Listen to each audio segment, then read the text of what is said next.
Okay, this video is the top 25 health books of all time. These are game changers in the world of health.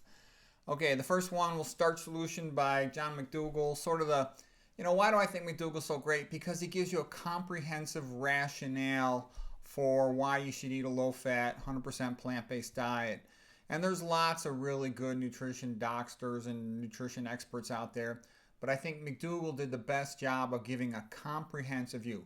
Our physiology is designed to eat plant-based, okay? The epidemiology shows that it's good. Personal experience shows that it's good. Clinical experience shows that it's good. And then the research supporting that, and that you should eat starch because it's low caloric density to satisfy your hunger as the best food all around, okay? I think he underemphasizes fruit a little bit, but still, he provides a comprehensive rationale that tells you what to do so you can think your way through it.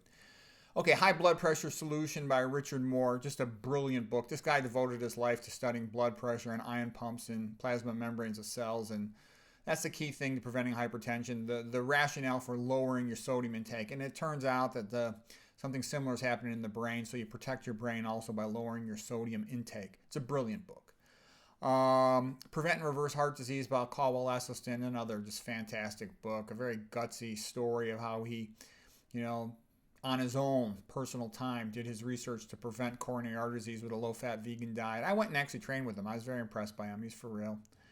Okay, next, Blue Zones by Dan Buettner. Great book, a quick way to look at the centenarians based on his work with National Geographic of the sort of 5 healthiest populations around the world, including, the Loma Linda Seventh-day Adventists, the Okinawans in southern Japan, and some other populations. Life Without Diabetes by Roy Taylor. A good book. There's a couple big names to know in diabetes. Roy Taylor's up there. Gerald Shulman's up there. Michael Brownlee is up there. Neil Bernard's done some really good work with diabetes. William Kempner did good work with diabetes. Pritikin, etc. Okay, Estrogen Generation. Great book by Anthony J. He's a biochemist who specializes in lipids, so it's just a magnificent book, Estrogeneration. Because estrogenic exposure, people aren't aware of it. It's a major thing. You see all these women running around with a pink ribbon for breast cancer. Oh, I'm raising money for breast cancer. It's like, why don't you open a book and learn something about it so you can learn how to prevent it? You can dramatically lower the risk of breast cancer. Dramatically. And it's a very easy thing. And so many women are getting hysterectomies for fibroids. Open a book, okay? Read about estrogen generation. Read about how to filter your tap water. Read about deodorant. It's pretty easy to learn how to avoid estrogen preservatives. You end up becoming a minimalist if you want to be, healthy nowadays.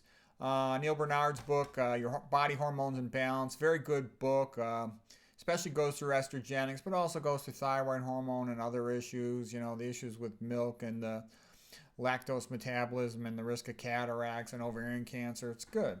Okay, Toxic Legacy by Stephanie Senna, PhD from MIT. She goes through all the issues with glyphosate.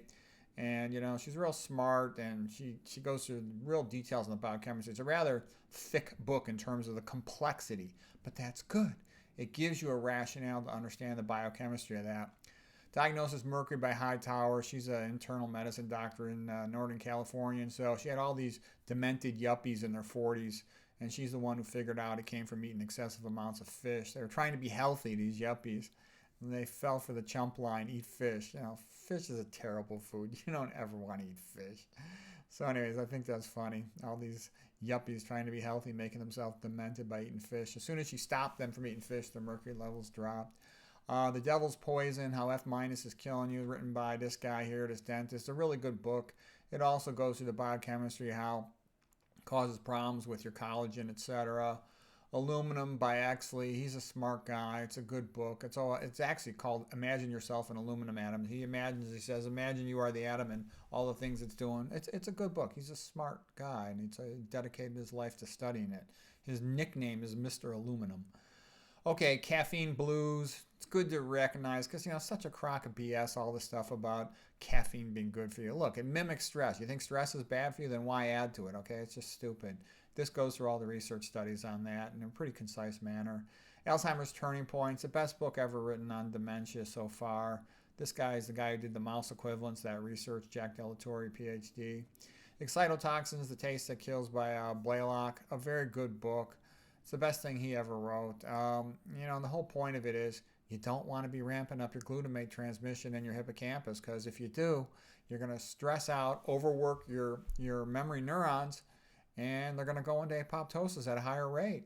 And then that builds upon the things that make it worse, like hypotension, hypoglycemia. And then I like this book by Brindy Brody, Calcium Connection. It was about trying to help her son who had a disorder of calcium metabolism. And the relevance being is she discovered that tons of common things that people are exposed to inhibit the calcium ATPase within the brain neurons. And so all these things are pretty easy to avoid. A good rule of thumb is anything that smells bad is bad for you. Always avoid anything that smells bad. Because all these things add up. The excitotoxins, the problems with diabetes and hypertension, over-treatment of hypertension, they all add up to damage your brain cells. Okay, Brain Disabling Treatments in Psychiatry by this guy here. Excellent book. Actually, I think it's the best book on neuropsychopharmacology. Drug-Induced Dementia, A Perfect Crime. This is a very good book, and it's kind of a, just a brutal reality book of all the studies, including all the animal studies on, synaptic damage due to the neuropsychopharmacology. China study by Colin Campbell, PhD. Make sure you get the newest edition. There's several editions of it. It's it's a masterpiece book, especially his work with showing that animal protein increases cancer risk. Radical Remission by Kelly Turner is a very good book. At times it gets a little crazy, but his heart's in the right place. The gist of it being, she was a PhD who worked with cancer patients, and she noticed that some patients got better.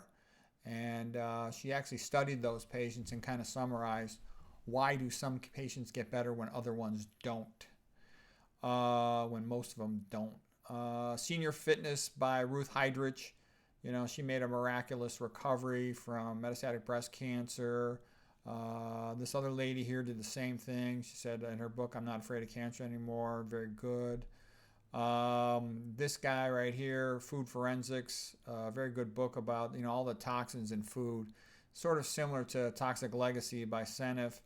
That's good to read, because that's another reason why I only eat organic, why I'm pretty careful about what I buy, and I don't go chasing extra things if I don't need them, because who knows what's in them.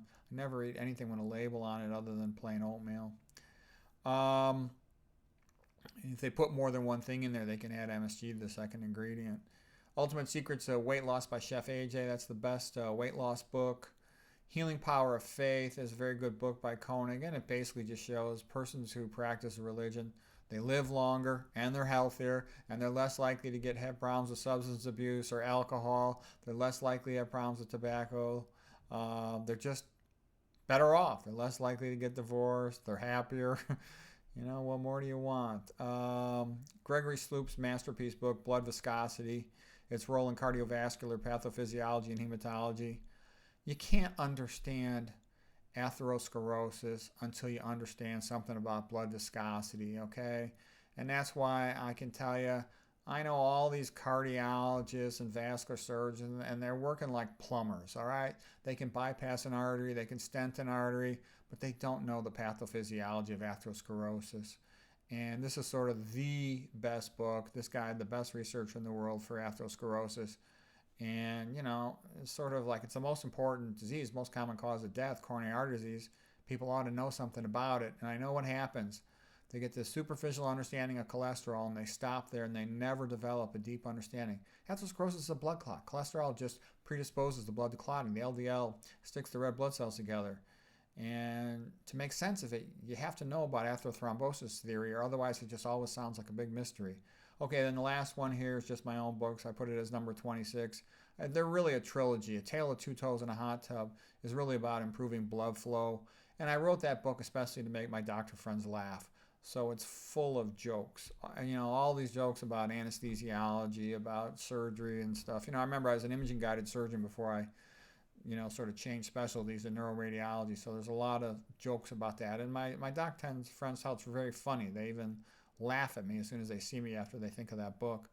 Hot Topics in Nutrition, that gets a little more complex in the pathophysiology of nutrition and issues. And there really is a trilogy. And then Journey to Optimal Health takes it even to another level, go into all these ion pumps, into some more advanced biochemistry and stuff. So these are people who are pretty serious about really understanding some of these things at a molecular level, if they're interested. So anyways, hope this helps.